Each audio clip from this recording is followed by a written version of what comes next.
Sinampal, tinapakan, itinapon na parang basura.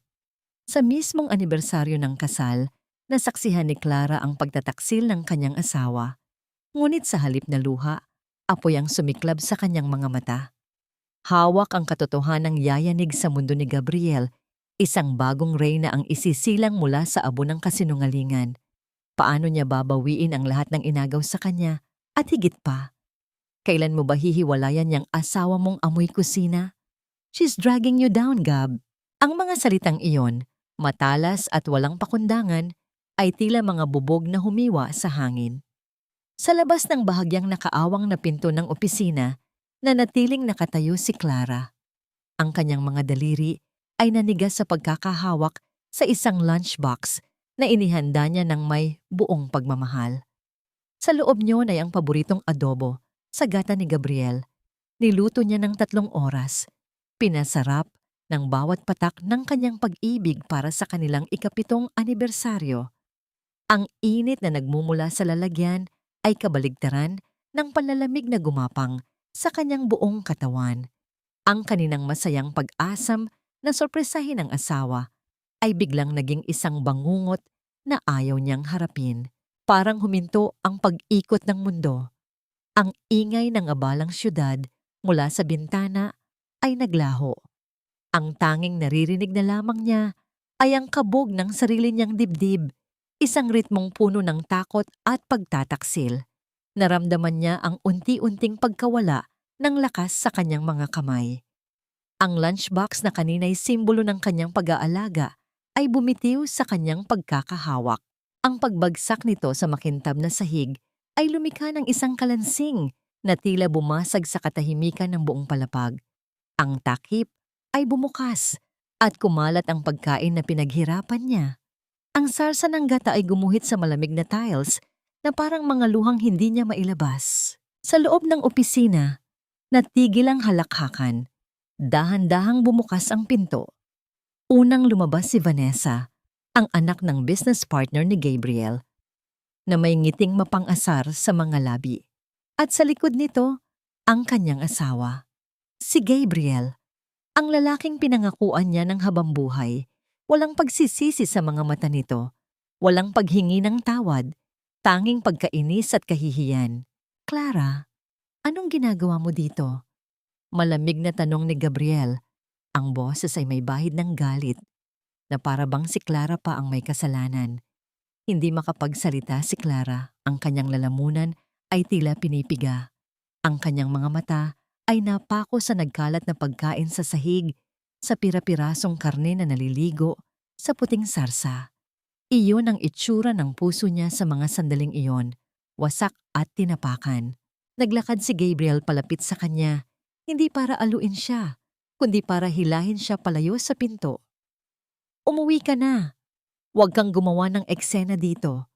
Pabulong ngunit mariin niyang utos. Ngunit hindi gumalaw si Clara. Itinaas niya ang kanyang paningin, ang mga matay naghahanap ng kahit katiting na paliwanag, ng kahit anong bakas ng Gabriel na minahal niya. Ang nakita niya ay isang estranghero, at sa harap ni Vanessa, na nakahalukip-kip at nanonood na parang isang reyna, itinaas ni Gabriel ang kanyang kamay. Isang malutong na sampal ang dumapo sa pisngi ni Clara. Ang sakit ay hindi lamang pisikal. Ito ay sampal sa kanyang pagkatao, sa 7 taon ng kanyang paglilingkod, sa bawat sakripisyo niya para sa lalaking iyon. Naramdaman niya ang pag-init ng kanyang pisngi, kasabay ng pamumuo ng luha sa kanyang mga mata. Ngunit hindi niya ito hinayaang pumatak. Nakakahiya ka! Sigaw ni Gabriel, sapat na para marinig ng ilang empleyadong napadaan. Look at yourself. Kung hindi dahil sa akin, saan ka pupulutin? Sa estero. Now go home. Sa mga salitang yun, tila may kung anong nabali sa loob ni Clara. Tumalikod siya, hindi na lumingon pa. Naglakad siya palayo ng may dignidad na pilit niyang pinaninindigan, habang ang bawat hakbang ay parang tinutusok ng libu-libong karayom ang kanyang puso. Ang pag-uwi sa mansyon ng mga Alcantara ay isang paglalakbay sa impyerno. Bawat sulok ng bahay na dati itinuring niyang tahanan ay sumisigaw ng kasinungalingan. Dumiretso siya sa silid ng kanyang biyenan, si Doña Carmen, sa pag-aakalang makakahanap siya ng kahit kaunting karamay. Si Doña Carmen ang dahilan kung bakit siya nagtiis, ang utang na loob na bumihag sa kanya sa loob ng 7 taon. Naabutan niya itong nag-aayos ng mga alahas. Mama! Nagsusumamong tawag ni Clara. Ang boses ay basag. Si Gab, may iba po siyang hindi na niya natapos ang sasabihin. Inilapag ni Doña Carmen ang isang diamond na kwintas at humarap sa kanya. Ang mukha ay kasing lamig ng yelo. Inabutan siya nito ng isang folder. Pinapapirma yan sa'yo ni Gabriel. Walang emosyon nitong sabi. Nanginginig na binuksan ni Clara ang folder. Sa loob, nakasulat sa itim na tinta ang mga salitang dumurog sa anumang natitirang pag-asa sa kanyang puso. Petition for annulment. Bakit po? Halos pabulong na tanong ni Clara. Ngumisi si Doña Carmen, isang ngising puno ng pangmamaliit. Clara, let's be practical. Si Vanessa ang kailangan ng anak ko. She's from a good family, educated, and she can help our business grow. Ikaw? Anong maibibigay mo? Hanggang kusina ka lang, it's time you accept your place. Tumingin ito sa kanya mula ulo hanggang paa. Pirmahan mo na yan. Si Vanessa ang nararapat na maging Mrs. Alcantara, hindi isang katulong na walang pinag-aralan. Ang sampal ni Gabriel ay masakit. Ngunit ang mga salita ni Doña Carmen ay lason na unti-unting pumatay sa kanyang kaluluwa. Ito ang ikalawang sampal. Mas malala, mas tago, at mas nakamamatay. Hindi na sumagot si Clara. Kinuha niya ang folder at walang imik na naglakad patungo sa silid na dati para sa kanila ni Gabriel. Isinara niya ang pinto. Sumandal siya dito at doon, sa gitna ng katahimikan, tiningnan niya ang papel na magpapalaya sa kanya. Ang pamumula sa kanyang pisngi ay kumikirot pa rin, isang paalala ng pisikal na sakit. Ngunit sa kanyang kamay, hawak niya ang dokumento ng isang mas malalim na pagtataksil. Ganito na lang ba talaga ang halaga ng 7 taon? Isang sampal at isang piraso ng papel? Isang butil ng luha ang sa wakas ay pumatak. Gumulong sa kanyang pisngi na may marka pa rin ang kamay ni Gabriel at tumulo sa ibabaw ng pangalan niya na nakasulat sa dokumento. Kinabukasan ang katahimikan sa almusal ng mga Alcantara ay mas mabigat kaysa karaniwan. Inaasahan ni Gabriel at ni Doña Carmen na darating si Clara na magaang mga mata, magmamakaawa o hihingi ng tawad. Ngunit ang babaeng pumasok sa dining hall ay iba. Nakasuot lamang siya ng simpleng puting bestida at ang buhok niya ay nakapusod. Ngunit may kakaiba sa kanyang tindig. Nawala na ang dating malamyang pagyuko ng kanyang mga balikat. Ang kanyang mga mata, bagamat walang emosyon, ay may talim na ngayon lang nila nakita. Naupo siya sa tapat nila, hindi kumukuha ng pagkain. Ang tanging laman ng mesa sa kanyang harapan ay isang baso ng tubig at ang folder na naglalaman ng annulment papers. So, nakapag-isip-isip ka na ba? Basag ni Doña Carmen sa katahimikan, ang boses ay puno ng pagwawagi. Huwag kang mag-alala, hindi ka namin papalabasin dito na walang-wala. Bibigyan ka namin ng konting pera para makapagsimula ka. Si Gabriel naman ay hindi makatingin ng diretsyo. Nakatutok ang kanyang mga mata sa hawak na kubyertos. Just sign it, Clara. Let's end this peacefully. Dahan-dahang itinaas ni Clara ang kanyang paningin mula sa baso ng tubig patungo sa mukha ng 2 taong sumira sa kanya. Pipirmahan ko, kalmado niyang sabi, na ikinagulat ng dalawa. Pero may kondisyon ako. Isang mapanlibak na tawa ang kumawala sa mga labi ni Doña Carmen. Kondisyon? Nagbibiro ka ba? You are in no position to demand anything. Hindi pinansin ni Clara ang biyenan. Ang kanyang mga mata ay nakapako kay Gabriel. 7 taon. 7 taon ng buhay ko ang ibinigay ko sa pamilyang ito. 7 taon akong nagsilbi bilang asawa, katulong at tagaluto. Ano sa tingin mo ang halaga niyon, Gabriel? What are you talking about? Binigyan ka namin ng magandang buhay. Sagot ni Gabriel. Ang pagkainip ay naririnig na sa kanyang boses. Ang kondisyon ko, pagpapatuloy ni Clara, ang bawat salita ay mabagal at malinaw, ay 50 milyong piso. Halos masamid si Gabriel sa kanyang kape. Si Doña Carmen naman ay napahampas sa mesa at ang tunog niyon ay umalingaw-ngaw sa buong silid. Ano? 50 milyon? Nababaliw ka na ba? Nanggagalaiting sigaw ni Doña Carmen. Gold digger! Ito na ba ang totoong kulay mo, Clara? Matapos ka naming ampunin mula sa kahirapan, ganito pa ang igaganti mo? That's insane! Segunda ni Gabriel. Saan sa tingin mo kami kukuha ng ganyang kalaking halaga para lang ibigay sa isang tulad mo? Isang bahagyang nangiti, isang ngiting walang bahid na saya, ang sumilay sa mga labi ni Clara. Dahan-dahan, may kinuha siya mula sa bulsa ng kanyang bestida. Isang maliit, itim na USB. Maingat niya itong inilapag sa ibabaw ng makintab na mesa, sa pagitan ng mga mamahaling plato at kubyertos. Ano yan? Kunot noong tanong ni Gabriel, ngunit may biglang kaba na gumuhit sa kanyang mukha. Ang laman niyan ay 2 bagay, Gabriel. Paliwanag ni Clara. Ang boses ay kasing lamig ng umaga. Una, ang kumpletong ebidensya ng lahat ng tax evasion at undeclared income ng Alcantara Foods sa loob ng 5 taon. Sa tingin ko, mas malaki ang babayaran ninyo sa gobyerno kaysa sa hinihingi ko. Biglang namutla si Gabriel. Ang kanyang mga kamay sa ilalim ng mesa ay ikinuyom niya ng mahigpit. Napatingin siya sa kanyang ina, na ngayon ay hindi na makapagsalita sa pagkabigla. At ang pangalawa, patuloy ni Clara, habang dahan-dahan niyang inaabot ang baso ng tubig. Uminom siya ng marahan, ang kanyang kamay ay hindi man lang nanginginig, na tila ba pinapakita niyang siya ang may hawak ng lahat ng oras sa mundo. Nandyan din ang kopya ng intellectual property registration ng lahat ng original recipe na ginagamit ng kumpanya.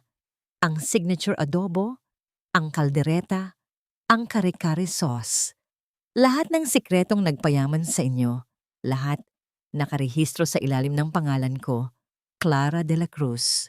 Sa mga huling salitang yon, tila gumuho ang mundo ni Gabriel, ang asawang minamaliit niya, ang babaeng tinawag niyang amoy kusina, ang siyang may hawak pala ng susi sa kanyang tagumpay at sa kanyang pagbagsak. Naalala niya ang mga gabing nagpupuyat si Clara sa kusina para i-perfect ang mga timpla habang siya ay abala sa ibang bagay. Akala niya, wala itong alam. Akala niya, kaya niyang tapak-tapakan ito habang buhay. Nagkamali siya. Paano?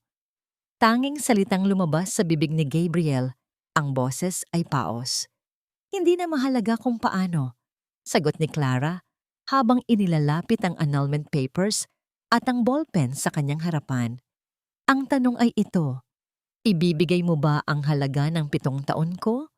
O hahayaan mong gumuho ang lahat ng pinaghirapan?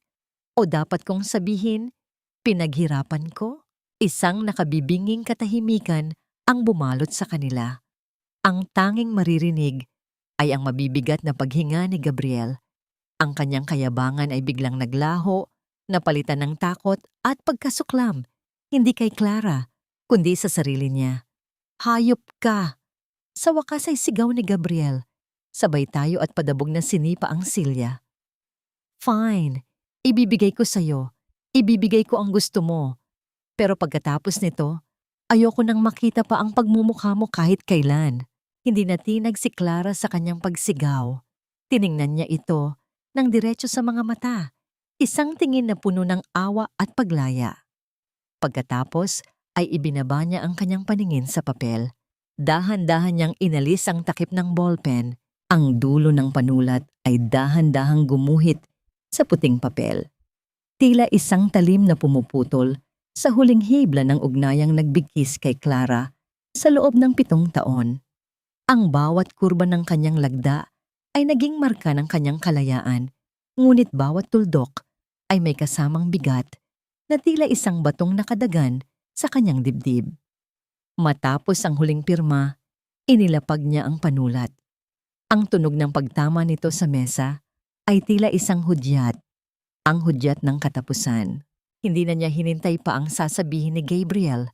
Tumayo siya, kinuha ang folder na para sa kanya at tinalikuran ang dalawang tao na hanggang sa huli ay hindi nakakita sa tunay niyang halaga. Pagpasok sa kanyang silid, hindi luha ang bumuhos, kundi ang pagnanais na burahin ang bawat bakas ng sakit. Kinuha niya ang isang lumang maleta mula sa ilalim ng kama, isang maletang kasama niya noong pumasok siya sa bahay na ito bilang isang batang puno ng pangarap at pag-ibig. Ngunit ngayon, punit-punit na ang mga pangarap na yon. Maingat niyang itinabi ang mga mamahaling alahas at mga designer bags na ibinigay ni Gabriel sa loob ng maraming taon. Hindi niya kailangan ang mga paalala ng kanyang pagkakabilanggo. Ang tanging isinid niya sa maleta ay ang ilang piraso ng kanyang simpleng damit at ang isang lumang litrato ng kanyang mga magulang na ang mga gilid ay medyo kupas na sa katagalan. Ito lamang ang tanging kayamanang tunay na sa kanya. Bago lumabas, dumaan siya sa kusina.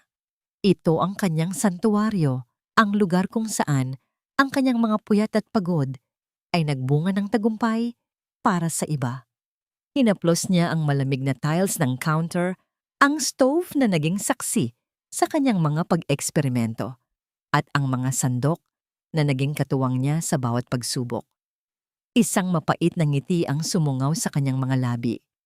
Iniwan niya ang kanyang lumang apron sa ibabaw ng mesa, isang simbolo na ang katulong na tinawag nila ay wala na.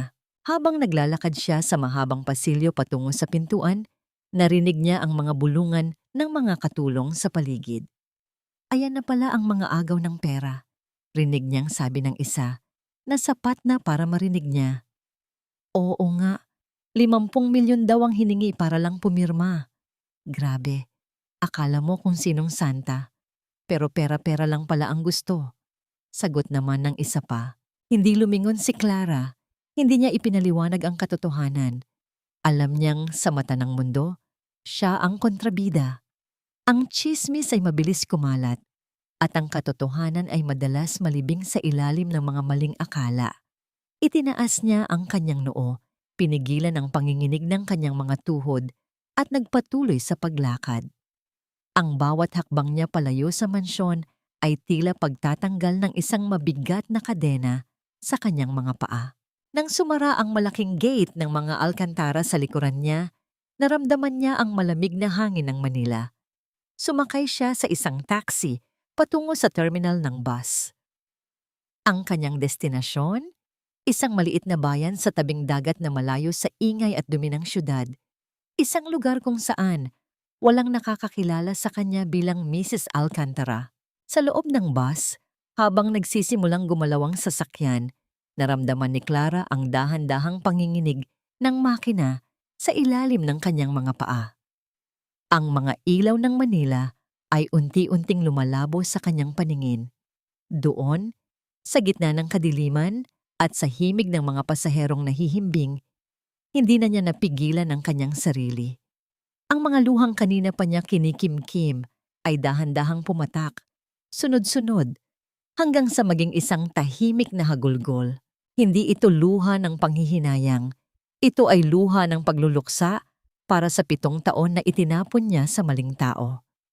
Isang matandang babae na nakaupo sa kanyang tabi ang dahan-dahang humawak sa kanyang kamay. Walang salita, iniabot nito sa kanya ang isang malinis at amoy sabon na puting panyo. Ang simpleng pagkilos na yon, ang init ng kamay ng isang estranghero, ay tila isang haplos ng langit sa kanyang sugatang puso. Iya, mahinang sabi ng matanda. Ang boses ay puno ng karanasan. Ang bawat pagtatapos ay simula lamang ng isang mas magandang kwento. Hayaan mong hugasan ng iyong mga luha ang kahapon para maging malinaw ang iyong bukas. Tumango si Clara, kinuha ang panyo at pinahiran ang kanyang mga mata. Sa unang pagkakataon, ang takot na nararamdaman niya para sa kinabukasan ay napalitan ng isang kakaibang pakiramdam, ang pakiramdam ng pag-asa. Ngunit habang tinitingnan niya ang kanyang cellphone, isang mensahe ang biglang lumitaw sa screen. Ito ay mula sa kanyang bank account notification. Transaction alert, check number 00452 has been flagged for investigation. Payment on hold. Nanigas si Clara. Ang 50 milyong piso, ang tanging puhunan niya para sa kanyang bagong buhay, ay tila naglalaho na parang bula. Isang malamig na kaba ang bumalot sa kanya. Hindi pa pala tapos si Gabriel sa kanya.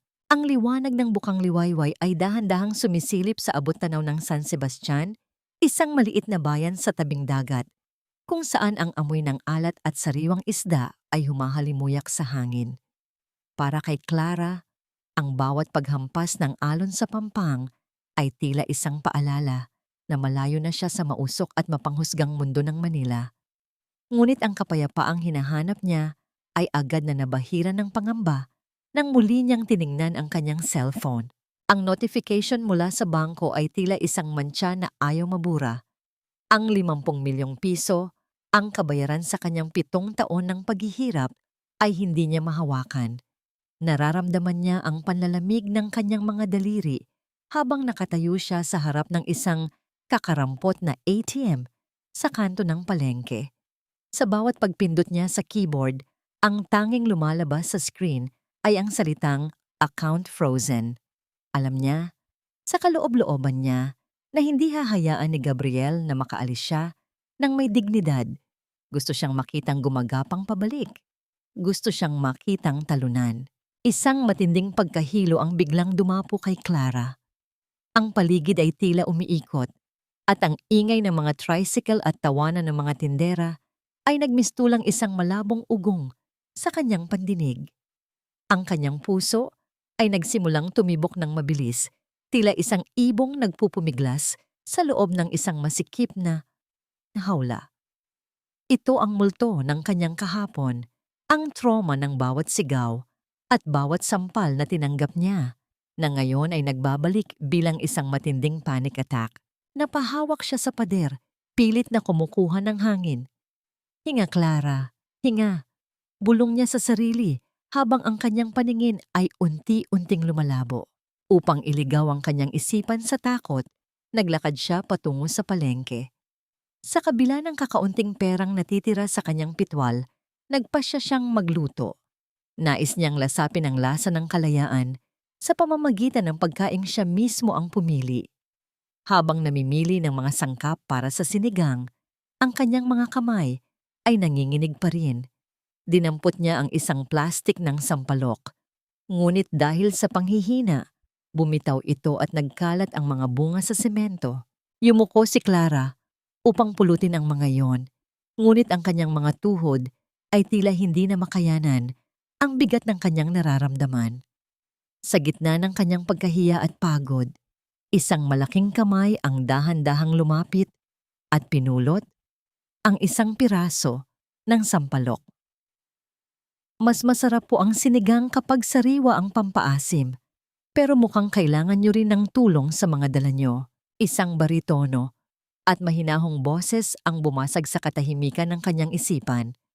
Inangat ni Clara ang kanyang tingin at nakita ang isang lalaking may katamtamang pangangatawan, nakasuot ng simpleng t-shirt na may bahid ng pintura at alikabok.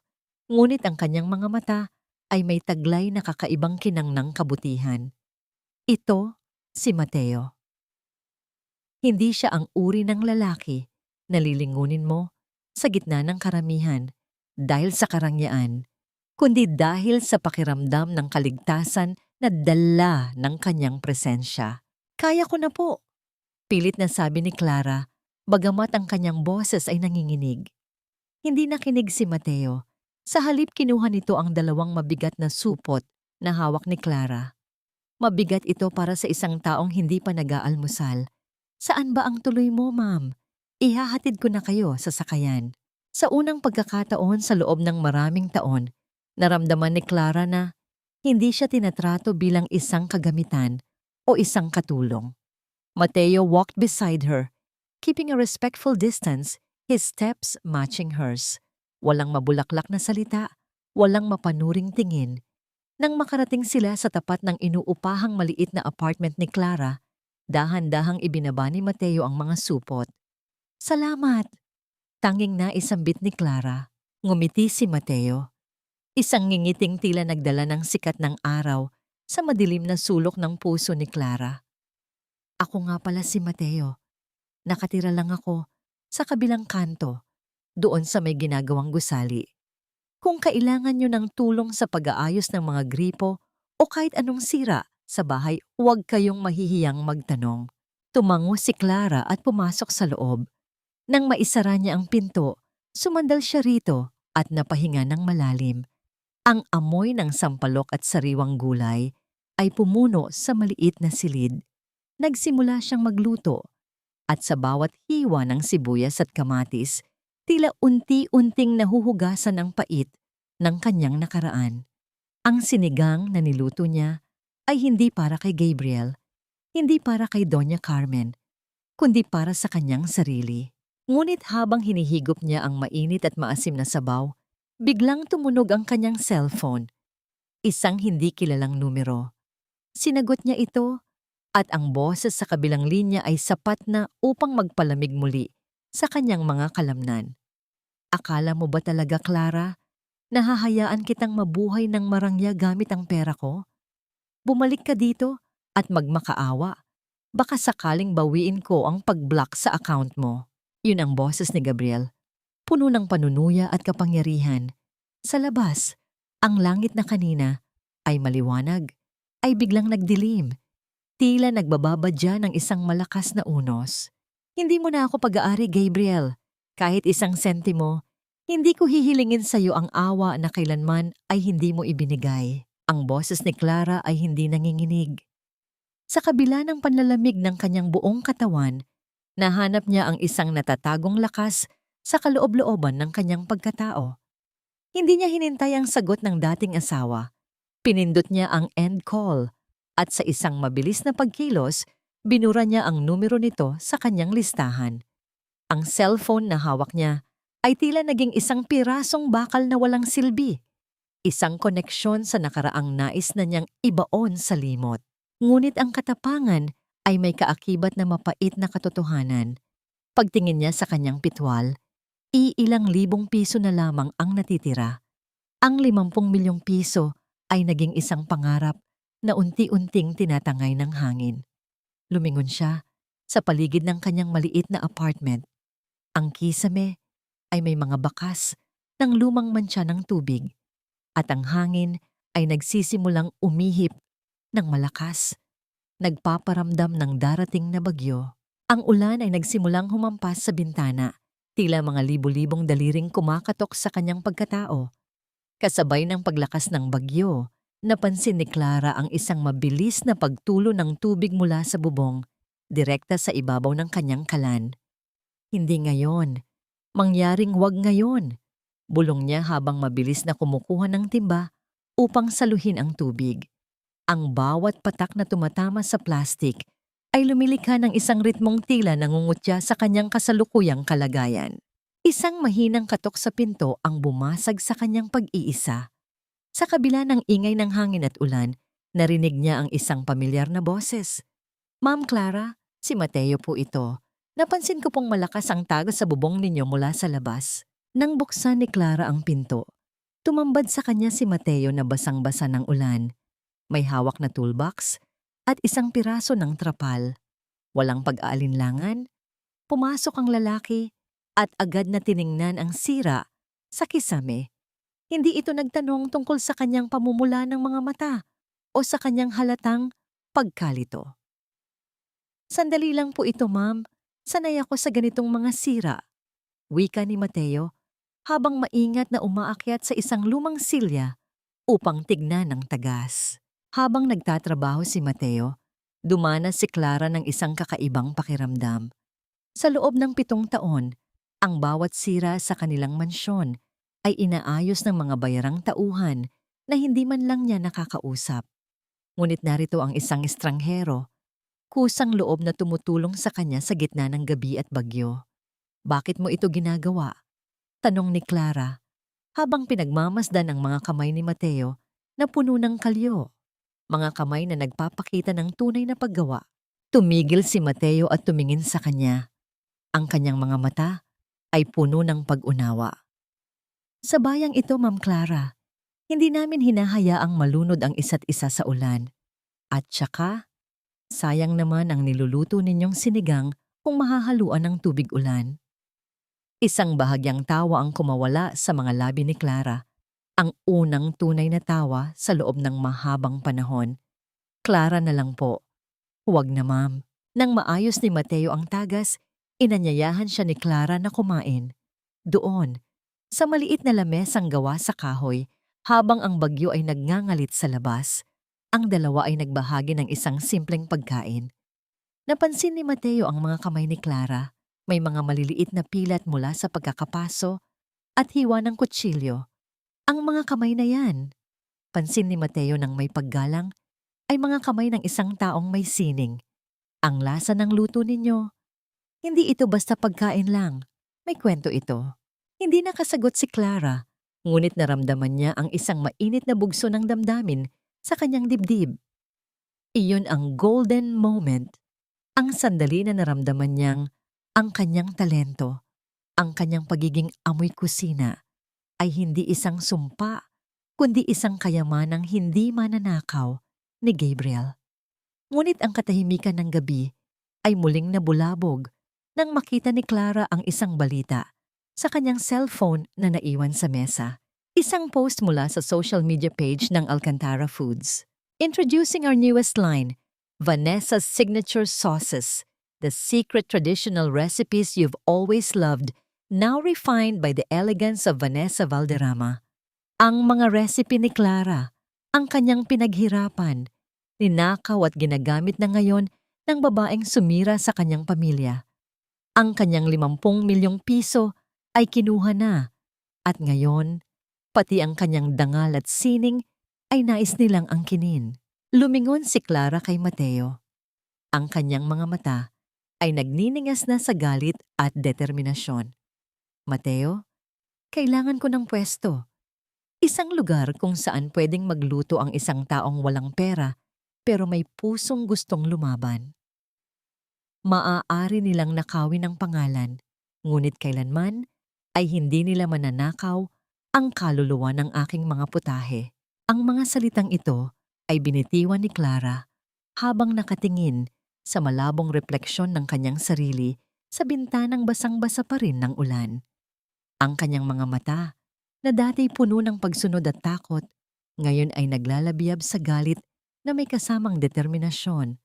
Ang balita tungkol kay Vanessa at sa kanyang mga ninakaw na recipe ay hindi naging mitya ng kanyang pagsuko, kundi naging gasolina sa apoy na matagal nang kinalimutan ni Clara sa loob ng kanyang dibdib. Kinabukasan, pagkatapos ng unos, ang langit ay nagpakita ng isang maputlang asul na kulay, tila humihingi ng paumanhin sa lupit ng nagdaang gabi. Sinamahan ni Mateo si Clara sa isang liblib na bahagi ng bayan, malapit sa isang abandonadong pantalan kung saan ang mga lumang bodega ay unti-unti nang kinakain ng kalawang at panahon. Dito po, Clara, turo ni Mateo sa isang maliit at maduming pwesto na dating kantina para sa mga manggagawa sa pantalan. Matagal na itong bakante, maalikabok, sira-sira ang ilang bahagi, pero matibay ang pundasyon. Ang may-ari nito ay ang aking tiyuhin at pumayag siyang ipagamit ito sa inyo kapalit ng paglilinis at kaunting bahagi ng kikitain nyo sa hinaharap. Pagpasok ni Clara sa loob, sinalubong siya ng amoy ng luma at basang kahoy. Ang sahig ay natatakpan ng makapal na alikabok at ang mga pader ay puno ng mga mantsa ng langis na nagmula pa sa mga nakaraang taon. Sa paningin ng iba, ito ay isang basurang dapat nang gibain. Ngunit sa paningin ni Clara, ito ay isang palasyo ng pagkakataon. Dahan-dahan siyang lumapit sa isang lumang counter na gawa sa semento. Hinaplos niya ang magaspang na ibabaw nito at sa kanyang isipan, narinig niya ang tunog ng pagkulo ng kaldero at ang halimuyak ng mga pampalasa. Kailangan nating itong linisin, wika ni Clara, habang sinisimulang itupi ang kanyang mga manggas. Sa loob ng sumunod na 2 araw, si Clara ay naging isang mandirigma sa gitna ng dumi. Wala siyang pakialam kung ang kanyang mga kamay ay mangitim sa uling o kung ang kanyang puting damit ay mabahiran ng putik. Si Mateo ay laging naroon, dala ang kanyang mga kagamitan upang ayusin ang mga sirang mesa at upuan. Isang golden moment ang naganap nang mahanap ni Clara ang isang lumang tanso na kawali sa ilalim ng mga tambak na basura. Sa kabila ng kapal ng dumi, kinuskos niya ito ng buong lakas hanggang sa muling lumitaw ang kinang ng metal. Ang kawaling iyon ay tila sumisimbolo sa kanyang sarili, marumi at kinalimutan ng mundo.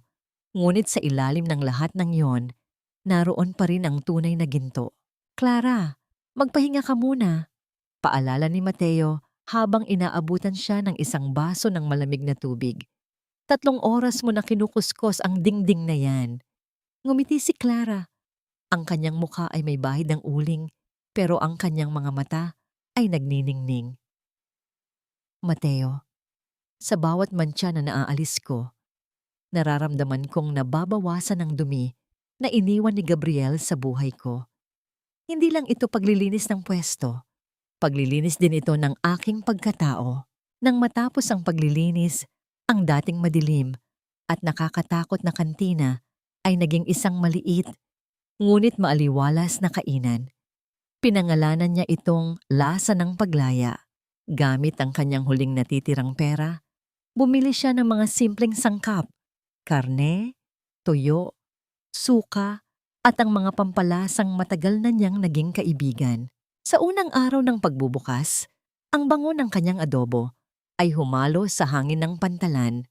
Ang mga manggagawa na dati nagtitiis sa tuyong tinapay ay nagsimulang lumapit, naakit ng amoy na tila may dalang alaala ng tahanan.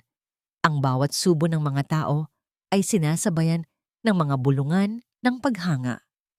Ito ang tunay na adobo, sabi ng isa. May kakaibang lalim ang lasa. Ngunit sa gitna ng kanyang tagumpay sa unang araw, isang itim na sasakyan ang dahan-dahang huminto sa harap ng kainan. Isang sasakyang hinding-hindi nababagay sa maputik na kalsada ng pantalan. Bumaba ang isang lalaking nakabarong. May hawak na isang sobrang may opisyal na selyo. Lumapit ito kay Clara, na kasalukuyang naghahain ng pagkain. Ma'am Clara de la Cruz? Tanong ng lalaki sa isang formal na boses. Ako ang kinatawan ng Valderrama Alcantara Law Firm. Narito ako upang iabot sa inyo ang cease and desist order. Ayon sa kasunduan ng inyong annulment at sa intellectual property rights na hawak ng Alcantara Foods, pinagbabawalan kayong magluto o magbenta ng anumang putahe na gumagamit ng mga recipe na pag-aari na ngayon ng kumpanya. Nanigas ang kamay ni Clara na hawak ang sandok. Ang mga manggagawang kumakain ay biglang tumahimik. Kung hindi kayo hihinto, pagpapatuloy ng abogado, mapipilitan kaming isampa ang kasong kriminal laban sa inyo. Wala kayong karapatang gamitin ang sarili ninyong lasa. Ang puting papel na hawak ng abogado ay tila isang malamig na patalim na nakatutok sa leeg ni Clara. Sa loob ng maliit na kantina, ang halimuyak ng bagong lutong ulam ay tila biglang napanis dahil sa tensyong bumalot sa paligid. Ang mga manggagawang kanina ay masayang kumakain ay dahan-dahang nagbaba ng kanilang mga kutsara.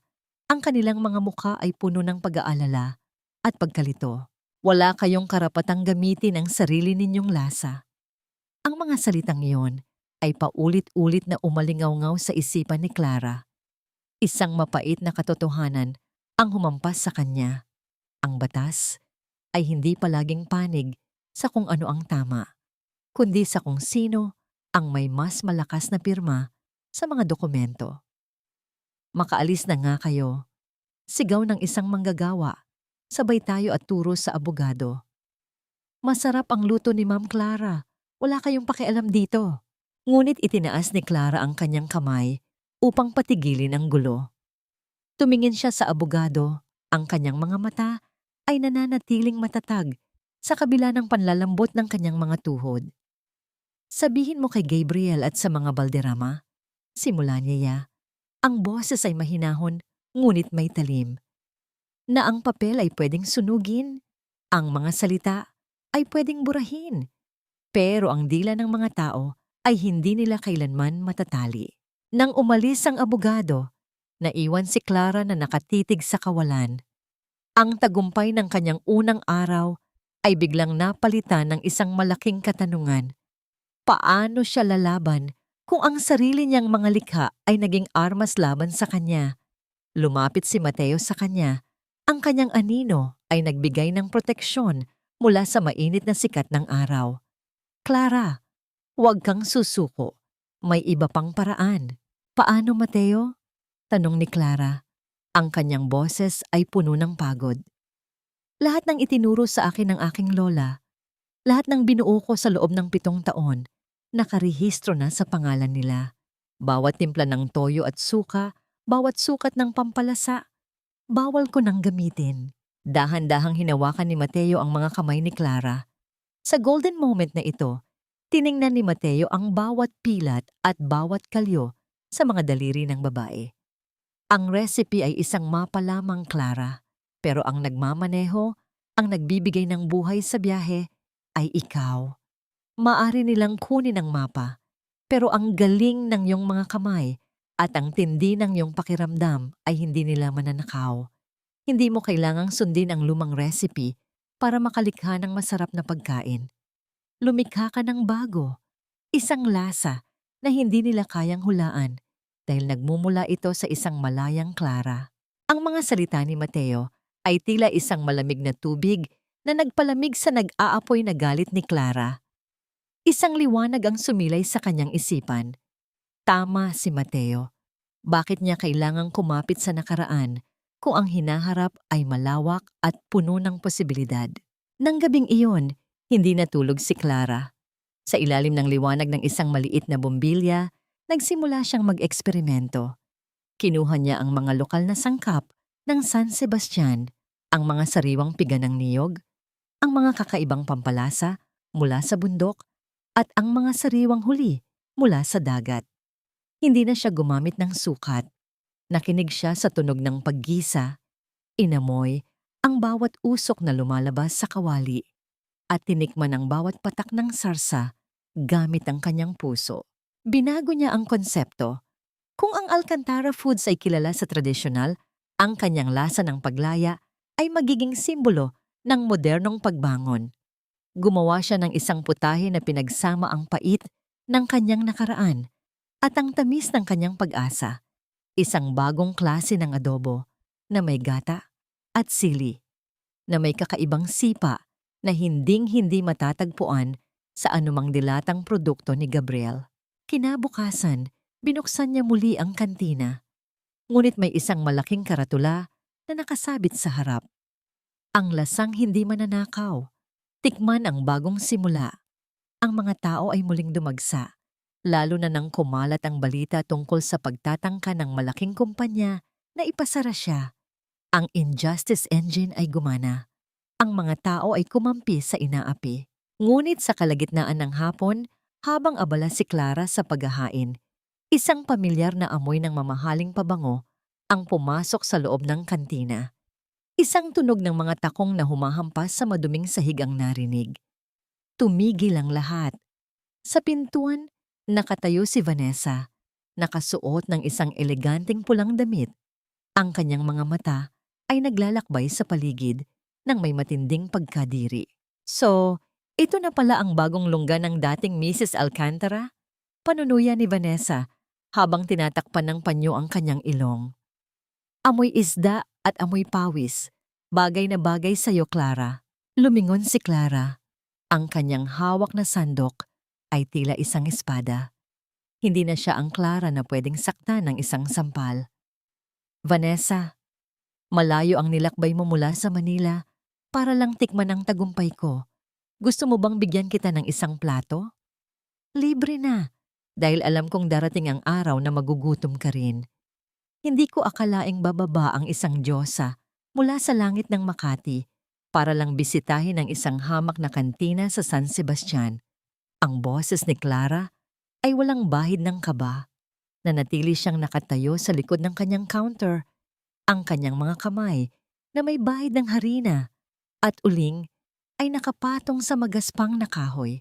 Ang presensya ni Vanessa sa loob ng maliit na kainan ay tila isang malaking banyagang bagay. Ang kanyang mamahaling pabango ay pilit na nakikipaglaban sa amoy ng ginisa at alat ng dagat. Ang mga manggagawang kumakain ay tila naging mga estatwa. Ang kanilang mga mata ay palipat-lipat sa dalawang babaeng magkaiba ang mundo. Humakbang pasulong si Vanessa, ang tunog ng kanyang matutulis na takong sa sementadong sahig ay tila bawat pintig ng isang mapanganib na orasan. Inilabas niya ang isang mamahaling panyo at muling tinakpan ng kanyang ilong. Ang kanyang mga mata ay puno ng pandidiri habang tinitingnan ang mga lumang silya at lamesa. Nandito ako para bigyan ka ng huling pagkakataon, Clara. Wika ni Vanessa, ang kanyang boses ay malambing ngunit may lason. Nakita mo na ang legal na dokumento, hindi ba? Gabriel is serious. Hahabulin ka niya hanggang sa mabulok ka sa utang o sa kulungan. Pero dahil mabait ako, narito ako para mag-alok ng tulong. Binuksan ni Vanessa ang kanyang mamahaling bag at naglabas ng isang tseke. Inilapag niya ito sa maduming lamesa sa tabi ng isang platito ng bagoong. 50 milyong piso. Iyan ang hiningi mo, di ba? Kunin mo na ito, umalis ka ng bansa, at huwag mo nang babanggitin ang pangalang Alcantara kahit kailan. Huwag mo nang ipahiya si Gabriel sa pagluluto sa ganitong klaseng lugar. Tinitigan ni Clara ang tseke. Iyon ang halagang pinaglaban niya, ang halagang akala niya ay kailangan niya para makapagsimula. Ngunit sa pagkakataong ito, ang makitang nakalapag iyon sa harap niya na ibinibigay ng babaeng naging mitya ng kanyang pagkawasak ay tila isang insultong mas masakit pa sa sampal ni Gabriel. Isang golden moment ang naganap nang dahan-dahang lumapit si Mateo mula sa kusina. Hindi siya nagsalita, ngunit tumayo siya sa likuran ni Clara. Ang kanyang malapad na balikat ay tila naging isang pader na nagbibigay ng lakas sa babae. Ang kanyang presensya ay sapat na upang ipaalala kay Clara na hindi na siya nag-iisa. Dahan-dahang kinuha ni Clara ang tseke. Tiningnan niya ito ng matagal. Pagkatapos ay muli niyang tiningnan si Vanessa.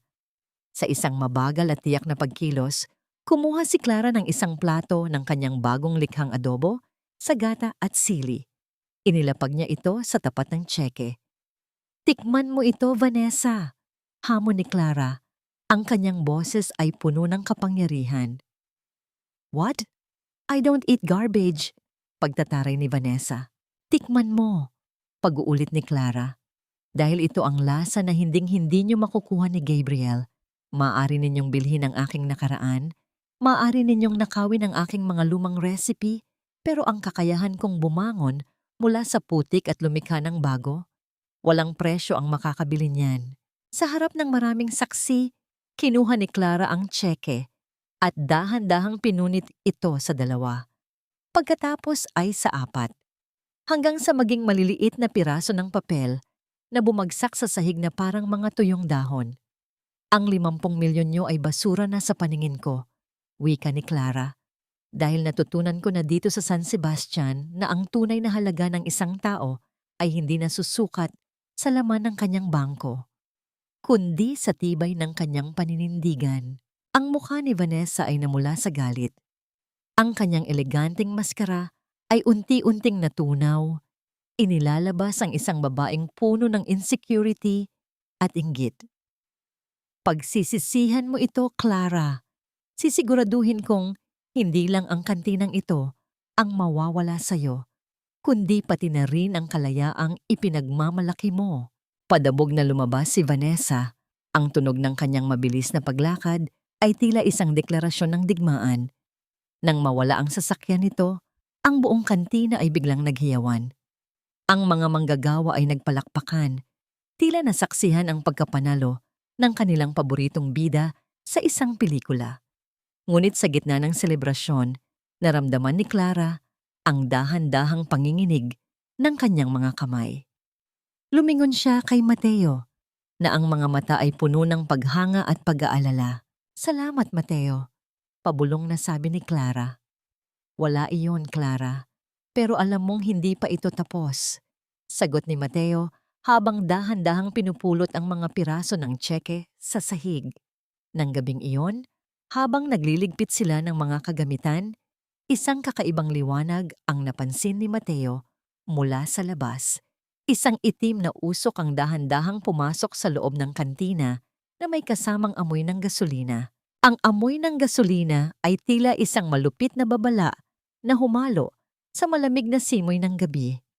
Bago pa man makakilos si Clara, isang mabilis na pagliyab ang sumiklab sa gilid ng pintuan. Ang liwanag na kulay kahel at pula ay mabilis na gumapang sa tuyong kahoy ng kantina. Tila isang gutom na hayop na nagnanais lamunin ang bawat bahagi ng pinaghirapan ni Clara. Ang tunog ng paglamas ng apoy sa mga silya at lamesa ay naging isang nakakatakot na awit sa gitna ng kadiliman. Hindi makapagsalita si Clara. Nanigas siya sa kinatatayuan. Ang kanyang mga mata ay nakapako sa naglalabiyab na counter kung saan ilang oras lang ang nakalipas ay masaya siyang naghahain ng pagkain. Ang bawat liyab ay tila isang sampal na paulit-ulit na dumadapo sa kanyang pagkatao. Clara! Labas! Bilisan mo! Ang boses ni Mateo ay tila nagmula sa malayong lugar. Naramdaman ni Clara ang malakas na paghila sa kanyang braso. Ngunit sa gitna ng nagngangalit na init, naalala niya ang isang bagay. Ang tanso na kawali na pamanang mula sa kanyang lola, ang tanging alaala ng kanyang tunay na pinagmulan. Ang kawali ko, Mateo! Ang kawali ko! Pagsusumamo ni Clara habang nagpupumiglas. Huwag na, Clara! Mas mahalaga ang buhay mo! Sigaw ni Mateo. Ang kanyang boses ay puno ng takot at pag-aalala. Sa isang mabilis na pagkilos, binuhat niya si Clara palabas. Ilang segundo bago gumuho ang bahagi ng bubong na nilalamon na ng apoy. Sa labas, ang mga tao sa pantalan ay nagsimulang magtakbuhan, dala ang mga timba ng tubig at buhangin. Ang bayan ng San Sebastian ay nagising sa gitna ng trahedya, ngunit sa kabila ng pagtutulungan ng lahat, ang maliit na kantina ay mabilis na naging isang malaking sulo sa gitna ng dalampasigan. Isang golden moment ang naganap nang mapansin ni Clara ang mga manggagawang pinagsilbihan niya. Sila ay hindi tumigil sa pagbuhos ng tubig kahit na alam nilang huli na ang lahat. Ang kanilang mga mukha ay puno ng lungkot at galit. Galit para sa babaeng nagbigay sa kanila ng dignidad sa pamamagitan ng pagkain na ngayon ay muling inaapi ng tadhana. Nang tuluyang mapatay ang apoy, ang tanging natira ay ang mausok at maitim na balangkas ng lasa ng paglaya. Ang lahat ay naging abo. Ang lahat ay naging alikabok. Napaluhod si Clara sa basang buhangin. Ang kanyang mga kamay ay puno ng uling at ang kanyang damit ay punit-punit. Sa kanyang harapan, ang pangarap na binuo niya sa loob ng ilang linggo ay wala na. Ang katahimikan na bumalot sa paligid ay mas masakit pa kaysa sa anumang sigaw. Dahan-dahang lumapit si Mateo at inilapag ang isang bagay sa harap ni Clara. Ito ang tanso na kawali, maitim, baluktot, ngunit hindi natunaw. Nakuha ko bago gumuho ang lahat, mahinang sabi ni Mateo. Ang kanyang mukha ay may bakas ng sunog at sugat. Hindi napigilan ni Clara ang kanyang hagulgol. Niyakap niya ang maruming kawali. Ang kanyang mga luha ay gumagawa ng mga guhit sa kanyang mukha na puno ng uling. Ito ang pinakamababang punto ng kanyang buhay. Akala niya ay sapat na ang iwanan ng Manila. Akala niya ay sapat na ang magsumikap ng tapat. Ngunit ang kasamaan ay tila isang anino na laging nakasunod sa kanya. Bakit, Mateo? Bakit ayaw nila akong hayaang mabuhay ng tahimik? Tanong ni Clara sa gitna ng kanyang pag-iyak. Hindi sumagot si Mateo. Sa halip ay niyakap niya si Clara ng mahigpit. Isang yakap na nagpaparamdam na sa gitna ng abo, mayroon pa ring nananatiling tapat. Kinabukasan, habang tinitingnan ni Clara ang guho, isang pamilyar na itim na sasakyan ang muling huminto sa di kalayuan. Hindi si Vanessa ang bumaba, kundi si Gabriel. Naglakad si Gabriel sa gitna ng mga abo. Ang kanyang mamahaling sapatos ay nadudumihan ng uling, ngunit wala siyang pakialam. Tumingin siya kay Clara ng may halong awa at tagumpay. "Sabi ko naman sa'yo, Clara," simula ni Gabriel. Ang boses ay kalmado na tila walang kinalaman sa nangyari. "Sa mundong ito, ang mga tulad mo ay kailangang may proteksyon. Tignan mo ang nangyari sa pagpili mo sa kalayaan. Wala kang tirahan, wala kang pera, at ngayon, wala ka na ring pangarap." Itinaas ni Gabriel ang kanyang kamay at hinawakan ang baba ni Clara. Pilit itong pinaharap sa kanya. "Bumalik ka na sa Manila. Mag-apologize ka kay Mama at kay Vanessa. Bibigyan kita ng isang maliit na kondo. Sapat na para mabuhay ka ng komportable. Basta wag mo na itong uulitin. Huwag mo nang subukang maging reyna sa sarili mong mundo. Dahil dito ka lang sa tabi ko na babagay." Lumingon si Clara sa paligid, sa mga abo ng kanyang kantina, sa sugatang si Mateo, at sa mga manggagawang nakatingin sa kanya mula sa malayo. Pagkatapos ay muli niyang tiningnan si Gabriel. Isang malamig na ngiti ang sumilay sa mga labi ni Clara. "Gabriel, ang apoy na ito, akala mo ba ay tinupok nito ang lakas ko?" Dahan-dahan niyang inalis ang kamay ni Gabriel sa kanyang mukha. "Nagkakamali ka. Ang apoy na ito ay hindi pumatay sa akin. Nilinis nito ang lahat ng natitirang takot sa puso ko. Ang tanging naging abo dito ay ang huling bakas ng pag-ibig ko sa'yo. Ang bawat pag-alis ng isang mapang api ay laging nag-iiwan ng puwang para sa mga tunay na nagmamahal." Sa paglayo ng itim na sasakyan ni Gabriel, ang alikabok na nilikha ng kanyang gulong ay dahan-dahang namalagi sa ibabaw ng mga itim na uling.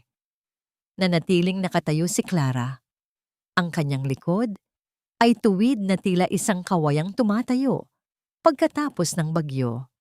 Hindi siya lumingon sa sasakyan. Ang kanyang paningin ay nakapako sa dagat, kung saan ang mga alon ay patuloy na humahampas ng walang kapaguran, tila nagpapaalala na ang buhay ay hindi tumitigil sa kabila ng anumang pagkawasak. Naramdaman ni Clara ang paglapit ng mga tao. Hindi sila ang mga tauhan ni Gabriel na nakasuot ng barong at formal na sapatos. Sila ang mga mangingisda na may mga balat na sinunog ng araw, ang mga tindera sa palengke na may mga kamay na amoy luya, at ang mga manggagawang may mga bakas ng langis sa kanilang mga damit. Isang matandang babae, ang tinderang binibilhan ni Clara ng sampalok, ang lumapit at naglatag ng isang maliit na basket. Sa loob niyon ay may ilang pirasong isda, isang tumpok ng sili, at ilang pirasong kalamansi. "Hija, wala kaming pera para itulong sa pagpapatayo ng pader, pero meron kaming mga sangkap. Huwag kang titigil sa pagluluto." Sinundan ito ng iba pa. Ang bawat isa ay nag-iwan ng kahit anong maliit na bagay, isang supot ng bigas, isang bote ng patis, o kahit isang matamis na salita. Sa sandaling ito, ang injustice engine ay naging isang makapangyarihang compassion engine. Ang sakit na dulot ng kawalang katarungan ay napalitan ng init ng bayanihan. Isang golden moment ang naganap nang lumapit si Mateo sa kanya. Hindi ito nagsalita, kundi kinuha ang kanyang malinis na panyo. Binasa ito ng tubig at dahan-dahang pinunasan ng uling sa pisngi ni Clara. Ang haplos ng kanyang kamay ay napakagaan. Tila ba natatakot siyang mabasag ang babaeng nasa harap niya. Sa gitna ng amoy ng sunog, ang amoy ng malinis na tubig at ang presensya ni Mateo ang naging tanging kanlungan ni Clara. "Clara," mahinang simula ni Mateo. Ang boses ay puno ng determinasyon.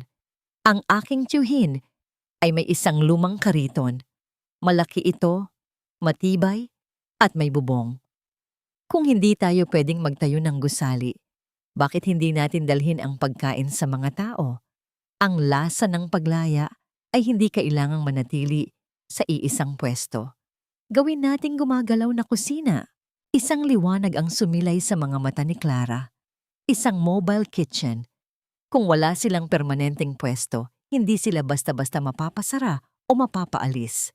Mas malayo ang mararating ng kanyang bagong lasa. Nang hapong iyon, Habang sinisimulan nilang linisin ang mga kagamitang naligtas, napansin ni Mateo ang isang bagay sa ilalim ng isang sunog na poste, isang bagay na kumikinang. Ginamit niya ang isang pirasong kahoy upang makuha ito. Isa itong gintong cufflinks. May nakaukit na letrang GA. Gabriel Alcantara, pabulong nabasa ni Mateo. Ang kanyang panga ay nagtagpo sa tindi ng galit. Ang ebidensya na ang sunog ay hindi aksidente, kundi isang planadong krimen ay nasa kanilang mga kamay na. Ngunit bago pa man makapagsalita si Clara, isang malakas na tunog ng sirena ang narinig sa di kalayuan. 2 sasakyan ng pulis ang huminto sa tapat ng gumuhong kantina. Bumaba ang ilang opisyal, kasama ang abogado na nag-abot ng cease and desist order noong nakaraang araw. Clara de la Cruz. Tawag ng opisyal. Ang boses ay walang emosyon. Mayroon kaming warrant laban sa inyo. Inakusahan kayo ng Alcantara Foods ng pagnanakaw ng trade secrets at pagsira sa kanilang brand image sa pamamagitan ng ilegal na paggamit ng kanilang mga intellectual property. Kailangan nyo kaming samahan sa istasyon. Tumingin si Clara sa cufflinks na hawak ni Mateo. Pagkatapos ay sa mga pulis. Ang kanyang puso ay tumibok ng mabilis, ngunit hindi na dahil sa takot. Ito ay dahil sa isang malamig at matinding pagpapasya. Lumingon siya kay Mateo at bumulong. Itago mo yan. Iyan ang magiging susi ng ating kalayaan at ang magiging rehas ng kulungan ni Gabriel. Habang isinasakay si Clara sa loob ng sasakyan ng pulis, ang mga manggagawa sa pantalan ay nagsimulang mag-ingay. Ang kanilang mga sigaw ng protesta ay tila isang dumadagundong na alon. Ngunit sa likod ng lahat ng iyon, sa loob ng sasakyan, si Clara ay nananatiling tahimik. Sa kanyang isipan, isang katanungan ang paulit-ulit na naglalaro. Hanggang saan ang kayang gawin ni Gabriel para lang mapanatili siyang nakakulong sa ilalim ng kanyang kapangyarihan? Ang bakal na rehas ay kasing lamig ng puso ng mga taong naglagay kay Clara sa loob ng maliit at madilim na seldang ito. Sa loob ng presinto, ang amoy ng lumang papel, usok ng sigarilyo, at pawis ay tila sumasakal sa kanyang hininga. Nakaupo siya sa isang matigas na bangko. Ang kanyang mga kamay ay nakapatong sa kanyang kandungan.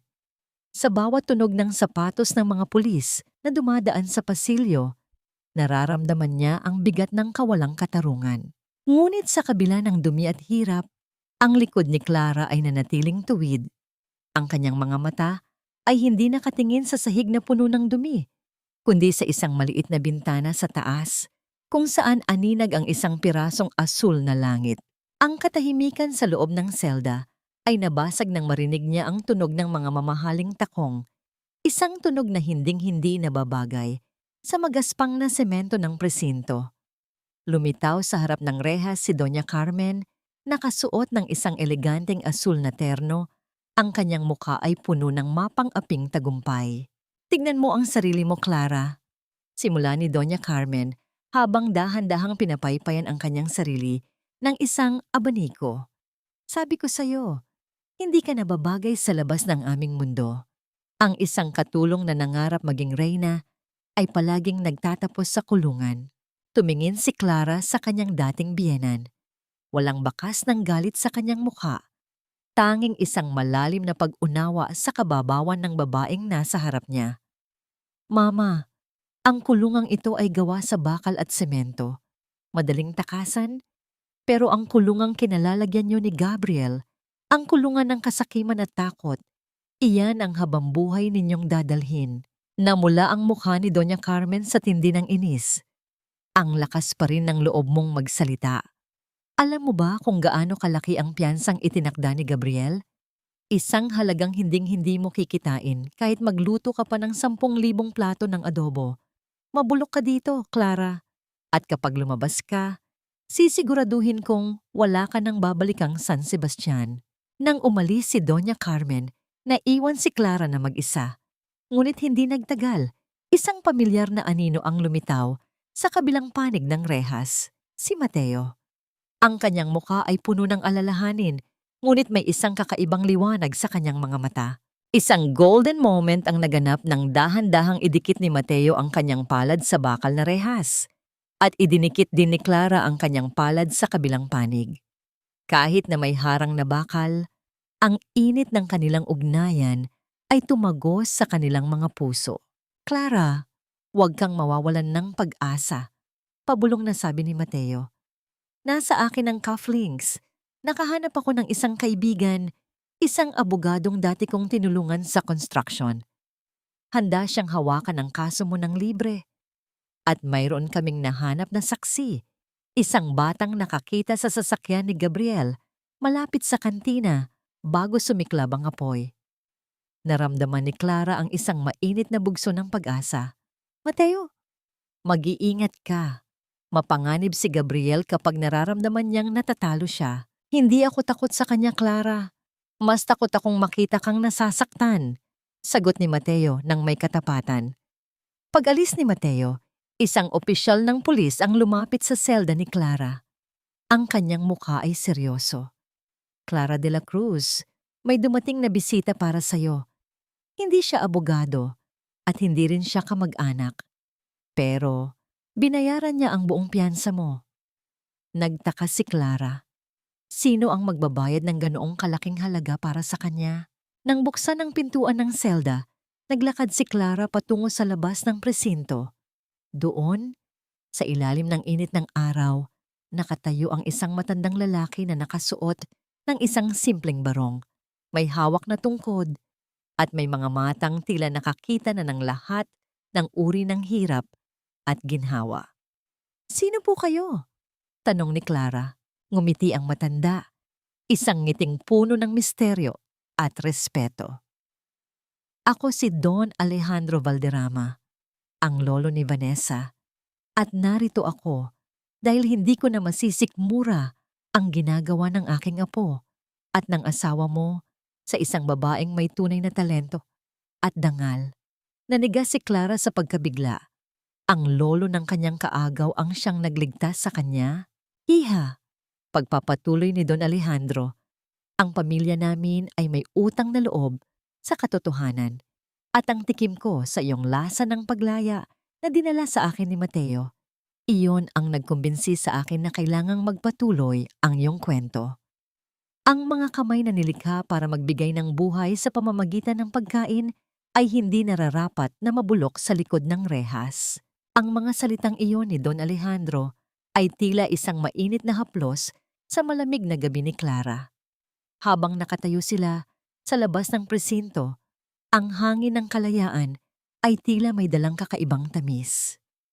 Ngunit sa kabila ng kagalakan, nararamdaman ni Clara ang bigat ng isang panibagong utang na loob. Tumingin siya sa matandang lalaki, ang lolo ng babaeng sumira sa kanyang buhay, at nakita niya ang isang linyang naghihiwalay sa kasakiman at sa tunay na dangal. Don Alejandro, bakit niyo po ito ginagawa? Tanong ni Clara. Ang boses ay puno ng pagtataka. Si Vanessa ay dugo ng aking dugo. Ngunit ang kanyang mga gawain ay hindi nagmula sa aking mga turo. Putol ni Don Alejandro, habang dahan-dahang humahakbang gamit ang kanyang tungkod. Ang tunog ng pagtama ng kahoy sa semento ay tila isang ritmo ng katatagan. Nakita ko ang apoy sa iyong mga mata, Hija, at natikman ko ang iyong luto. Ang sining ay hindi marunong magsinungaling.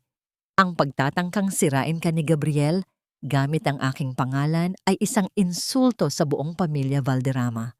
Dinala sila ni Don Alejandro sa isang ligtas na lugar, isang lumang mansyon sa gilid ng San Sebastian na matagal nang hindi tinitirhan. Doon, naghihintay si Mateo. Ang golden moment ay naganap nang magkita ang dalawa. Walang salita. Tanging isang mahabang titigan na puno ng pasasalamat. Lumapit si Mateo at iniabot kay Clara ang kanyang lumang apron na naligtas sa sunog. Bagaman may mga bakas ito ng uling, ito ay nilabhan ng maigi at amoy araw. Handa na ang kariton, Clara, bulong ni Mateo. Sa likod ng mansyon, Tumambad kay Clara ang isang malaking kariton na gawa sa matibay na nara at bakal. Pininturahan ito ng kulay puti at asul, tila sumisimbolo sa kalangitan pagkatapos ng bagyo. Mayroon itong sariling kalan, lalagyan ng mga sariwang sangkap, at isang maliit na kampana. Ito ang lasa ng paglaya sa anyong gumagalaw. Hindi nila tayo mapapatigil ngayon, wika ni Clara habang hinahaplos ang makinis na kahoy ng kariton. Ngunit sa kabilang panig ng bayan, sa loob ng isang marangyang hotel, nagngangalit ang galit ni Gabriel. Ang balita na nakalabas si Clara ay tila isang sampal sa kanyang muka. At nang malaman niyang ang sariling lolo ni Vanessa ang nagpiyansa, ang kanyang galit ay nauwi sa isang mapanganib na plano. Anong ibig mong sabihin, Lolo? Sigaw ni Vanessa sa harap ng kanyang cellphone. Kinakalaban mo ba kami para sa babaeng iyon? Sa loob ng opisina ni Gabriel, nagkalat ang mga papeles. Ang kanyang mga mata ay nanlilisik habang nakatingin sa ulat ng benta ng Alcantara Foods. Ang Vanessa Signature Sauces ay hindi mabenta. Ang mga tao ay naghahanap ng lasang Clara. Ang pagnanakaw ng recipe ay hindi naging sapat dahil wala doon ng kamay na nagbibigay ng buhay sa sarsa. Gusto mo ng digmaan, Clara? Ibibigay ko sa'yo, bulong ni Gabriel habang pinipirmahan ng isang dokumento na magpapatawag ng isang malaking health and sanitation inspection sa buong San Sebastian na ang tanging target ay ang anumang ilegal na kainan sa kalsada. Kinabukasan, ang unang araw ng kariton ng Pag-asa ay naging isang malaking kaganapan. Inilabas ni Mateo at Clara ang kariton sa tapat ng palengke. Ang tunog ng kampana ay naging hudyat ng pagbangon. Ang bango ng bagong luto na adobo sa gata at sili ay muling humalo sa hangin at ang mga tao ay nagsimulang pumila ng mahaba. Dala ang kani-kanilang mga plato at lalagyan. Ngunit sa kalagitnaan ng masayang paghahain, isang grupo ng mga lalaking nakauniforme ng munisipyo, kasama ang ilang armadong bantay, ang dumating. Itigil ang operasyon, sigaw ng pinuno ng grupo. Ang kariton na ito ay walang permit at nagpapakalat ng maduming pagkain. Kumpiskado ang lahat ng kagamitan. Naramdaman ni Clara ang pamilyar na kaba. Ngunit bago pa man siya makapagsalita, humakbang si Don Alejandro mula sa likuran ng kariton. Ang kanyang presensya ay tila isang pader na hindi kayang tibagin ng anumang kapangyarihan ng munisipyo. Sino ang nag-utos sa inyo? Tanong ni Don Alejandro. Ang boses ay mahina, ngunit may awtoridad na nakapapaso. Ang pamunuan po ng Alcantara Foods, katuwang ang opisina ng mayor, sagot ng pinuno, na tila biglang naliitan sa harap ng matanda. Ipaalam niyo sa kanila, pagpapatuloy ni Don Alejandro, na ang kariton na ito ay nasa ilalim ng proteksyon ng Valderrama Foundation at ang sino mang humawak sa karitong ito ay mananagot sa akin ng personal. Ang mga opisyal ay nagkatinginan, hindi alam ang gagawin. Ngunit sa di kalayuan, nakita ni Clara si Gabriel na nakatayo sa tabi ng kanyang itim na sasakyan, pinagmamasdan ng lahat. Ang kanilang mga mata ay nagtagpo. Kay Gabriel, naroon ang puot ng isang taong nawawalan ng kontrol. Kay Clara, naroon ang kalmado ng isang taong wala ng takot na mawalan. Biglang kinuha ni Gabriel ang kanyang cellphone at may tinawagan. Ilang sandali pa, isang ambulansya ang mabilis na dumating sa mansyon ni Don Alejandro. Ang cliffhanger ay naganap nang makita ni Don Alejandro ang ambulansya sa kanyang CCTV feed sa phone. Ang iyong asawa, tinatangkang kuhanin ang aking ari-arian sa pamamagitan ng pagdedeklarang wala na ako sa tamang isip. Bulong ng matanda habang dahan-dahang napapahawak sa kanyang dibdib.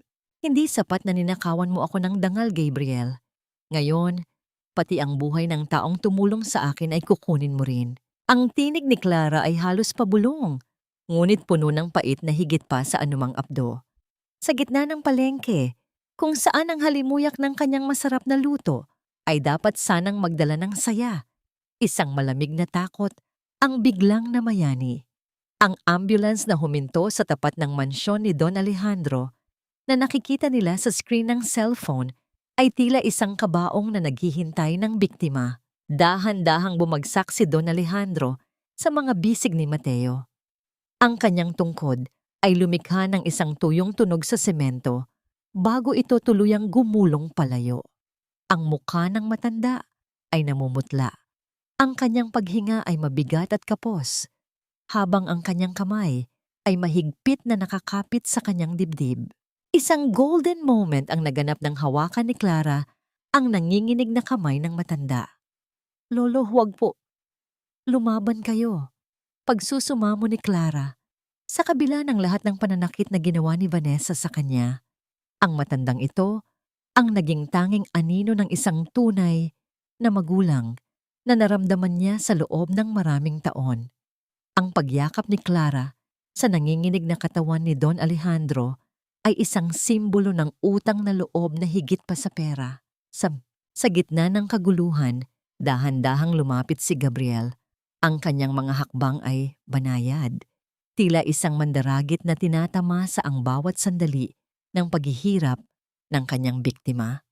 Nakasuot siya ng isang mamahaling itim na Amerikana, walang bakas ng pag-aalala para sa kanyang sariling biyenan.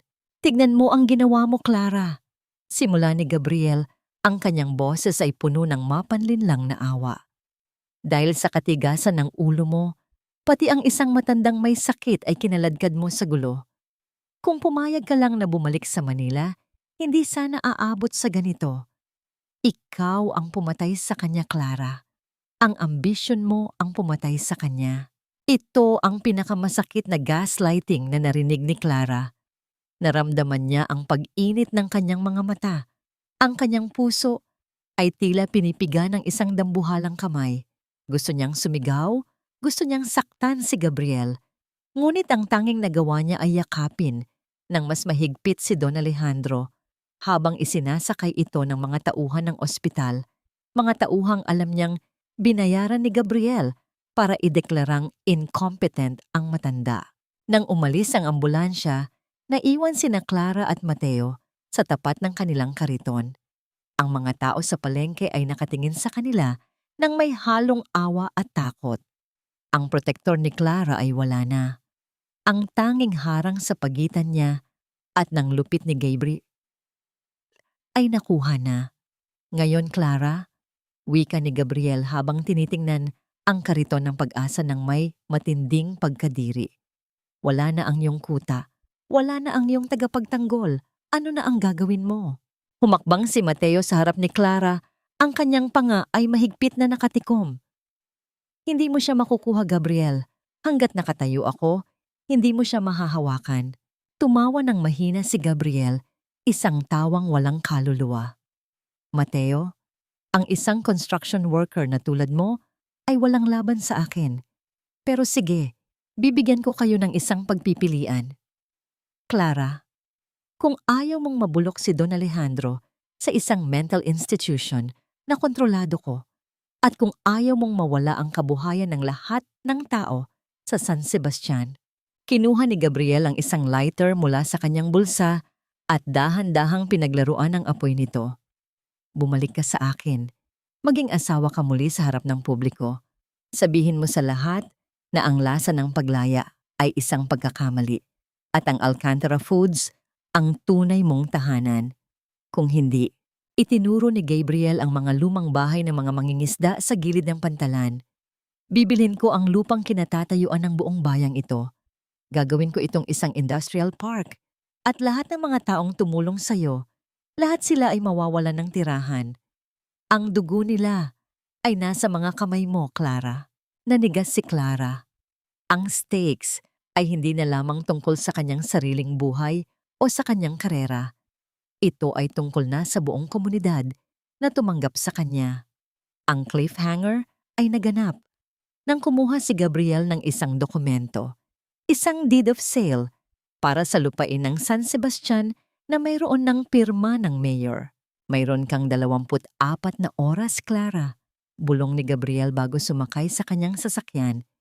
"Isang gabi para magpasya. Ang iyong kalayaan o ang buhay at tahanan ng lahat ng taong minahal mo? Naiwan si Clara sa gitna ng dumidilim na palengke. Ang amoy ng kanyang nilutong pagkain ay humalo sa amoy ng papalapit na ulan. Lumingon siya kay Mateo at sa unang pagkakataon, nakita niya ang takot sa mga mata ng lalaking naging sandigan niya. Hindi ko kayang panoorin silang mawalan ng lahat dahil sa akin, Mateo. Ang kanilang mga bahay, ang kanilang mga pangarap. Hindi ko yon kayang ipagpalit sa sarili kong kalayaan. Ang boses ni Clara ay malamig at tila nagmumula sa isang malalim na hukay. Sa loob ng madilim na mansyon ni Don Alejandro, ang tanging liwanag ay nagmumula sa isang maliit na kandila na unti-unti nang nauupos. Nakaupo si Clara sa harap ng kanyang lumang apron. Ang mga daliri niya ay dahan-dahang hinahaplos ang uling na nakakapit pa rin sa tela. Ang bawat tibok ng kanyang puso ay tila isang pagbibilang ng natitirang oras bago ang nakatakdang pagsuko. Umupo si Mateo sa kanyang tabi. Ang kanyang malapad na balikat ay nakasandal sa pader. Nararamdaman niya ang panginginig ng mga kamay ni Clara. Kahit na pilit itong itinatago ng babae. Clara, kapag bumalik ka sa kanya, hindi ka lang babalik sa isang bahay. Babalik ka sa isang kulungan na mas malala pa sa bakal. Gagamitin ka niya. Dudurugin ka niya hanggang sa wala nang matira sa Clara na nakilala ko dito sa San Sebastian. Alam ko. Pait na sagot ni Clara habang tumitingin kay Mateo. Ang kanyang mga mata ay puno ng luha, ngunit walang takot. Pero Mateo, tignan mo sila. Itinuro ni Clara ang bintana kung saan aninag ang mga maliliit na ilaw mula sa mga kubo ng mga mangingisda sa pampang. Ang mga taong iyon ang nagbigay sa akin ng bigas noong wala akong makain. Sila ang nagtanggol sa akin noong sinusunog ang buhay ko. Ang utang na loob ko sa kanila ay hindi mababayaran ng kahit anong ginto. Kung ang kalayaan ko ang tanging paraan para manatili silang may masisilungan, ibibigay ko ito ng buong puso. Isang golden moment ang naganap nang kumuha si Mateo ng isang maliit na piraso ng tinapay at hinati ito sa dalawa. Inabutan niya si Clara ng kalahati. Ang huling pagkain bago ang laban, mahinang sabi ni Mateo. Kinain nila ang tinapay sa gitna ng katahimikan. Isang simpleng pagkilos na nagpakita ng kanilang pagkakaisa at ang pait ng kanilang pamamaalam. Ang bawat nguya ay tila isang panunumpa na kahit ano ang mangyari, ang kanilang mga kaluluwa ay mananatiling magkasama. Nang sumapit ang madaling araw, ang hamog ay bumalot sa San Sebastian. Nagbihis si Clara, hindi ang maruming apron, kundi ang isang lumang bestida na itim, ang kulay ng pagluluksa para sa kanyang sariling pangarap. Sa kanyang kamay, hawak niya ang tanso na kawali. Iniwan niya ito sa ibabaw ng karito ng pag-asa. Mateo? Tawag ni Clara habang naglalakad siya patungo sa itim na sasakyan ni Gabriel na naghihintay sa dulo ng kalsada. Ipagpatuloy mo ang pagluluto. Huwag mong hahayaang mamatay ang lasa ng San Sebastian. Hindi sumagot si Mateo, ngunit ang kanyang mga mata ay nagniningning sa galit at sakit. Habang naglalakad si Clara, ang mga tao sa bayan ay nagsimulang lumabas sa kanilang mga pinto. Walang nagsasalita, walang sumisigaw. Tanging ang tunog ng mga hakbang ni Clara sa maputik na kalsada ang naririnig. Ang bawat hakbang niya ay tila isang pag-aalay ng kanyang sarili para sa kapakanan ng marami. Pagdating sa harap ng sasakyan, bumukas ang pinto at lumabas si Gabriel. Isang matagumpay na ngiti ang nakapaskil sa kanyang mukha. Matalino kang babae, Clara. Alam kong hindi mo matitiis ang mga hampas lupang ito. Binuksan ni Gabriel ang pinto para kay Clara, ngunit bago pumasok ang babae, lumingon siya sa huling pagkakataon. Nakita niya si Mateo na nakatayo sa tabi ng kariton. Ang gintong cufflinks ay mahigpit na nakakuyom sa kanyang kamay. Ang kanilang mga mata ay nagtagpo sa isang huling mensahe ng pag-asa na hindi binigkas ng bibig. Nang pumasok si Clara sa sasakyan, ang amoy ng mamahaling leather at aircon ay tila isang lason na bumalot sa kanyang hininga. "Saan tayo pupunta?" tanong ni Clara. Ang kanyang boses ay walang emosyon. "Sa Manila," sagot ni Gabriel habang pinaaandar ang sasakyan. "Mayroon tayong malaking press conference bukas. Ipapakilala ka namin bilang bagong chief consultant ng Alcantara Foods. Sasabihin mo sa mundo na lahat ng nangyari sa San Sebastian ay isang malaking maling akala at ikaw at si Vanessa ay magkatuwang na sa pagpapalago ng ating kumpanya."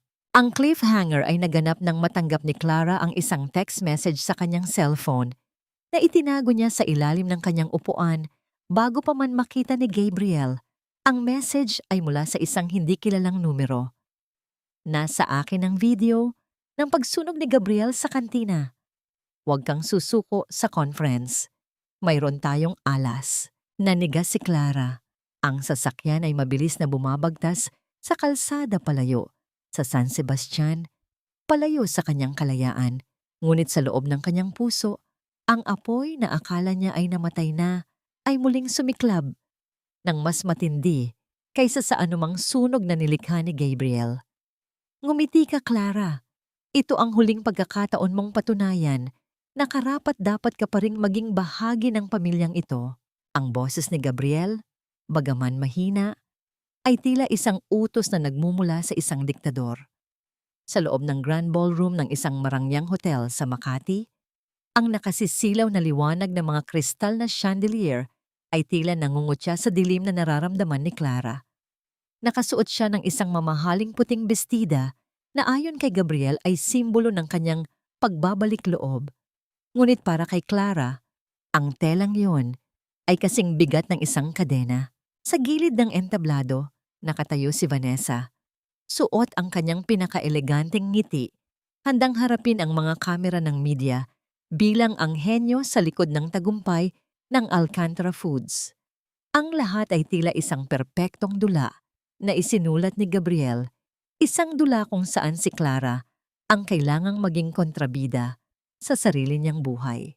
Nang tumuntong si Clara sa podium, ang tunog ng sunod-sunod na pagpitik ng mga kamera ay tila mga putok ng baril sa kanyang pandinig.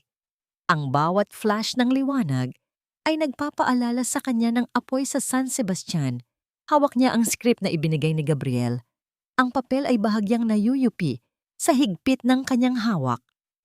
"Sabihin mo na," bulong ni Gabriel sa kanyang likuran. Huminga ng malalim si Clara. Tumingin siya sa mga mata ng mga reporter, pagkatapos ay sa mga mata ni Gabriel at huli kay Vanessa. Isang golden moment ang naganap ng dahan-dahan niyang bitawan ng script. Ang puting papel ay dahan-dahang lumipad patungo sa sahig, tila isang bandila ng pagsuko na hindi natuloy. "Narito ako," simula ni Clara. Ang kanyang boses ay malakas at malinaw, umaalingaw-ngaw sa buong ballroom. Hindi para humingi ng paumanhin, narito ako para sabihin ang katotohanan. Biglang natigilan ang lahat. Ang mga bulungan ay naging isang nakabibinging katahimikan. Nakita ni Clara ang pagbabago ng kulay sa mukha ni Gabriel, mula sa tagumpay patungo sa matinding takot. Ang mga recipe na ipinagmamalaki ng Alcantara Foods, pagpapatuloy ni Clara habang itinuturo ang mga produkto sa paligid, ay mga recipe na ninakaw mula sa aking mga kamay at ang apoy na tumupok sa aking kabuhayan sa San Sebastian. Bago pa man makakilos ang mga security guard ni Gabriel, ang malaking screen sa likuran ni Clara ay biglang nagbukas. Hindi ang promotional video ng kumpanya ang lumabas, kundi ang isang malinaw na video mula sa isang cellphone. Doon, kitang-kita sa gitna ng kadiliman ng gabi ang sasakyan ni Gabriel at ang mismong mukha niya habang iniuutos sa isang lalaki na ibuhos ang gasolina sa kantina ni Clara. Isang matinding ingay ang sumabog sa loob ng ballroom. Ang mga reporter ay nagsimulang mag-unahan sa harap. Si Vanessa ay napahawak sa kanyang ulo, ang kanyang eleganteng maskara ay tuluyan ng gumuho. Si Gabriel naman ay tila isang hayop na nakulong, pilit na naghahanap ng matatakasan, ngunit ang bawat pinto ay hinarangan na ng katotohanan. Sa dulo ng ballroom, bumukas ang mga malalaking pinto. Naglakad papasok ang mga pulis, kasunod si Mateo na may hawak na isang itim na folder, at si Don Alejandro na bagaman nakaupo sa isang wheelchair, ay may taglay na awtoridad na hindi matitinag. Gabriel Alcantara, wika ng opisyal ng pulis, aresto ka sa kasong arson, attempted murder, at malakihang tax evasion. Naramdaman ni Clara ang pagluwag ng kanyang dibdib, ang bawat hibla ng takot na dinala niya sa loob ng 7 taon ay tila dahan-dahang natutunaw. Nang dumaan ang mga pulis sa tabi niya para pusasan si Gabriel, hindi galit ang naramdaman ni Clara, kundi isang malalim na awa. Sinasabi ko sa iyo, Clara, sigaw ni Gabriel habang kinakaladkad palabas. Ang kanyang boses ay puno ng desperasyon. Wala kang mapupuntahan. Sisirain kita. Ngunit hindi na siya pinakinggan ni Clara. Naglakad siya pababa ng entablado, direkta patungo kay Mateo. Sa gitna ng kaguluhan ng mga reporter at ang nakasisilaw na mga ilaw, ang mundo nila ni Mateo ay tila naging isang tahimik na paraiso.